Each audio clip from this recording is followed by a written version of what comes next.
13-14 अगस्त 1947 की दरमियानी शब, जब मेरे कानों में ये आवाज़ गूंजी, अस्सलामु अलैकुम। पाकिस्तान ब्रॉडकास्टिंग सर्विस, हम लाहौर से बोल रहे हैं। 13 और 14 अगस्त सन 47 ईस्वी की दरमियानी रात 12 बजे हैं। तुलूए सुबह आज़ादी।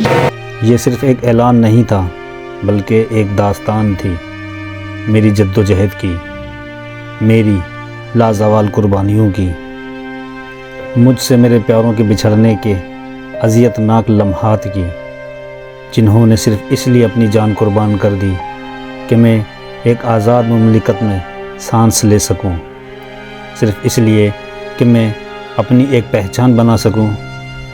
इस आवाज़ के बाद मैंने अपने रब्बे करीम का शुक्रिया अदा किया और अपने प्यारों से किए उस अहद की तजदीद करने लगा कि मैं अपने मुल्क पाकिस्तान को एक इस्लामी व फलाही रियासत बनाने के लिए अनथक मेहनत करूँगा, ताकि वो सारी दुनिया के लिए एक मिसाल बन जाए। फिर एक नया अज़्म लिए अपने प्यारों और साथियों के साथ मिलकर एक आशियाना बनाने में मसरूफ़ हो गया। वक्त गुज़रता रहा और मेरे ज़ख्म भरते गए। धीरे धीरे मैं सब कुछ भूलता गया।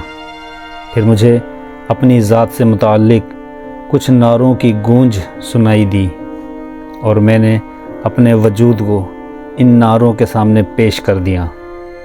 फिर लोगों ने मुझे मुख्तलिफ़ हिस्सों में बांट दिया और मैं अपनी ज़ात में मगन अपनों से दूर होता गया, मगर इसकी मुझे ज़रा भी नदामत न थी, क्योंकि मैं भूल गया था कि मैंने किस तरह अपने प्यारों की मैयतें दफनाई थी।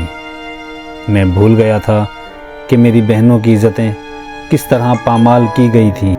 मेरे मोहतरम कायद बानी पाकिस्तान ने किस तरह अपनी बीमारियों को नज़रअंदाज करके मुझे आज़ादी का तोहफ़ा दिया था।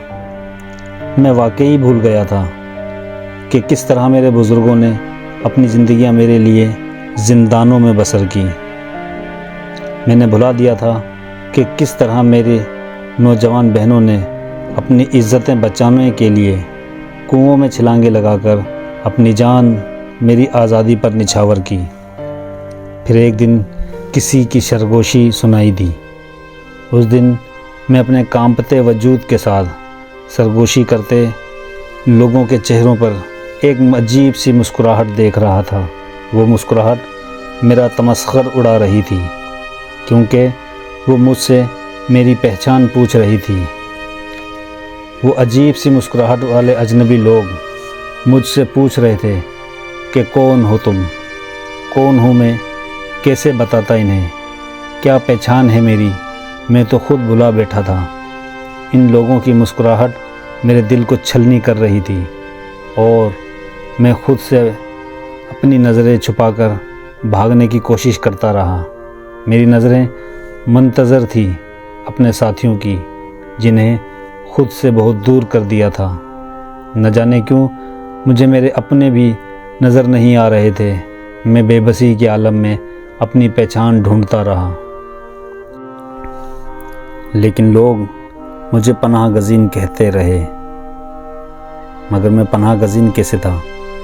मैं तो अपना सब कुछ छोड़ कर आया था।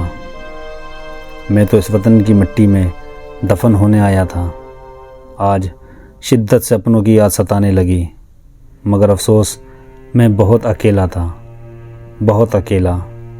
हर तरफ अजनबियों की चुभती नज़रें मेरा मुंह चिढ़ाने लगी। मुझे रोज़ कत्ल किया जाता। हर तरफ मेरी लाशें थीं। परों को तोलते हुए मारा गया हूँ, परों को तोलते हुए मारा गया हूँ, लबों को खोलते हुए मारा गया हूँ। शहीदों में लिखो तुम नाम मेरा, शहीदों में लिखो तुम नाम मेरा, मैं उर्दू बोलते हुए मारा गया हूँ।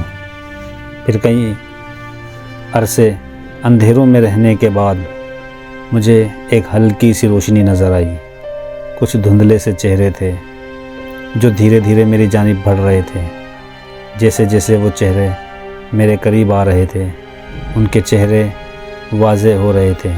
بالآخر مجھے یاد آ گیا کہ وہ چہرے کون تھے۔ ارے یہی تو تھے میرے ساتھی، میرے پیارے، جنہیں میں برسوں پہلے چھوڑ چکا تھا، اور آج وہ ایک نئے روپ میں میرے پاس آئے تھے، مجھے سہارا دینے، مجھے میری پہچان بتانے کے لیے۔ آج پھر مجھے رشک آ رہا تھا خود پر، کیونکہ انہوں نے مجھے یاد دلایا کہ کون ہوں میں۔ آج پھر وہ میرا ہاتھ تھامے، میری تمام خطاؤں کو نظر انداز کر کے مجھے پھر سے اپنا بنانے کے لیے، مجھے مضبوط اور اس بے حس معاشرے کا جواں مردی سے مقابلہ کرنے اور مجھے حوصلہ دینے کے لیے آئے تھے۔ آج مجھے احساس ہوا میری طاقت میری ذات نہیں بلکہ میری قوم کی یکجہتی ہے۔ میں جب تک اکیلا تھا لوگ مجھے بانٹ رہے تھے مختلف رنگ و نسل کے انسانوں میں، مجھے نوچ رہے تھے، مگر آج میں پھر سے مضبوط ہو گیا تھا۔ آج میں ان اجنبی لوگوں کے سامنے کھڑا مسکرا رہا تھا، مگر آج وہ حیران تھے۔ آج وہ مسکرا نہیں پا رہے تھے کیونکہ آج وہ جان گئے تھے کہ میں کون ہوں۔ میں کون ہوں آج میں فخر سے بتا رہا تھا، میں مہاجر ہوں۔ ہاں میں مہاجر ہوں اور یہی میری پہچان ہے۔ اگر آپ کو ہماری ویڈیو پسند آئے تو ہمارے چینل شاندار پاکستان کو سبسکرائب کرنا مت بھولیں۔ شکریہ۔